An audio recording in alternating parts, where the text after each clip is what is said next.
Je tiens tout d'abord à exprimer ma profonde gratitude à chacun d'entre vous pour avoir répondu favorablement à notre invitation à l'occasion de cette journée nationale du dialogue. Cette cérémonie qui nous rassemble s'inscrit harmonieusement dans nos vieilles traditions socio-culturelles de dialogue que nous perpétuons au sein de nos familles et de nos communautés. Fidèle à cet héritage de longue date, j'ai tenu à maintenir dans le calendrier républicain la date symbolique du 28 mai consacrée au dialogue national. En accord avec l'esprit de mon discours d'ouverture, de mon discours d'investiture, de mon message à la nation à l'occasion de la fête de l'indépendance et de mes orientations au Conseil des ministres du 9 avril, je réitère aujourd'hui la priorité élevée que j'accorde à la concertation comme mode de gouvernance des affaires publiques.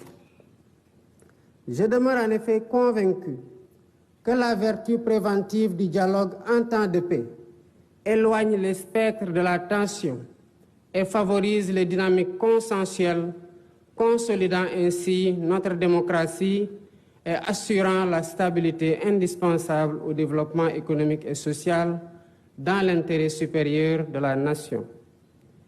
Dialoguer en temps de paix, en partageant la part d'humanité qui existe en chacun de nous, est un examen à l'aune duquel une nation mesure sa grandeur.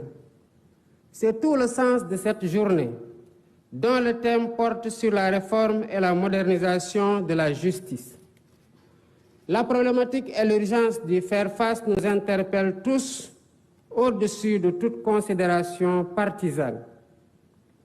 La diversité des acteurs ici présents en témoigne éloquemment. De plus, pour faire de cette concertation un cadre inclusif le plus large possible, nous avons lancé le 23 mai la plateforme Jubanti comme Vox Populi pour recueillir les contributions citoyennes. Sa gis-gis ci doxalinu yoon.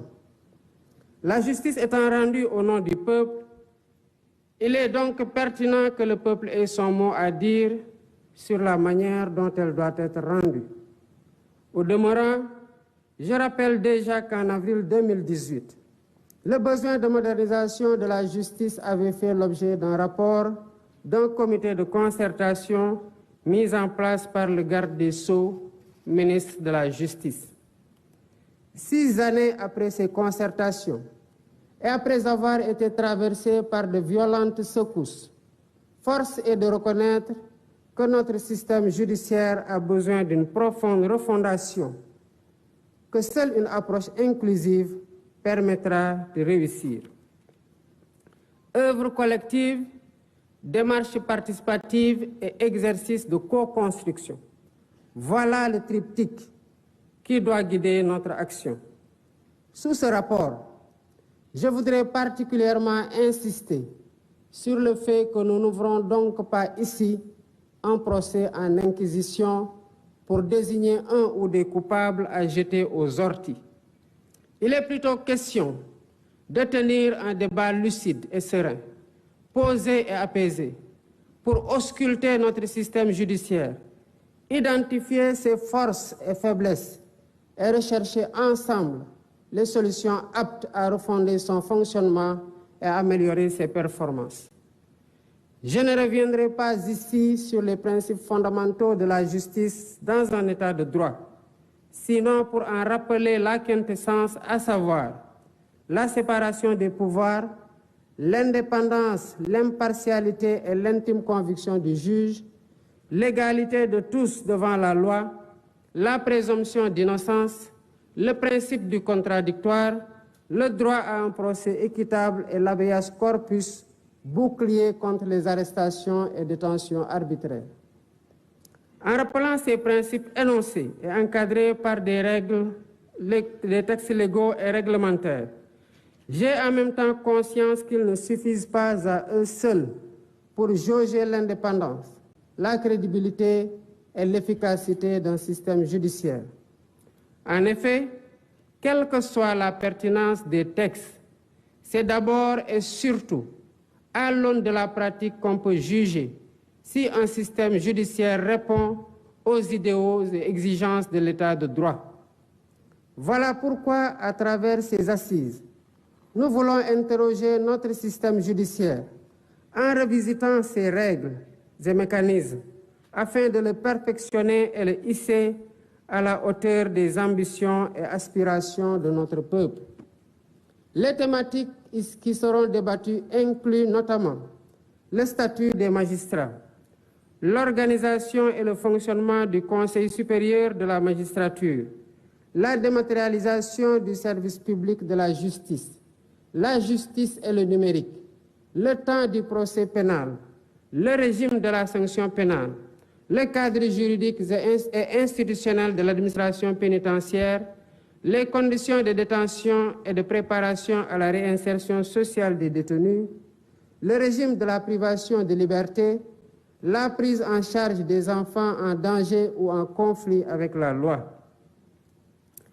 La finalité de cet exercice est de nous aider à baliser la voie pour une réforme pragmatique de notre système judiciaire, afin qu'il inspire davantage confiance aux justiciables et préserve sa dignité. Pour ce faire, nous devons travailler à mettre en place un système plus transparent de gestion de la carrière des magistrats, à définir un régime de privation de liberté mieux encadré, à aménager un dispositif législatif et institutionnel de nature à favoriser la célérité dans le traitement des procédures judiciaires et à humaniser l'univers carcéral, à instituer des plateformes dématérialisées et fonctionnelles et améliorer le fonctionnement du système par l'allocation de moyens budgétaires suffisants et la poursuite du programme de construction et de réhabilitation des infrastructures.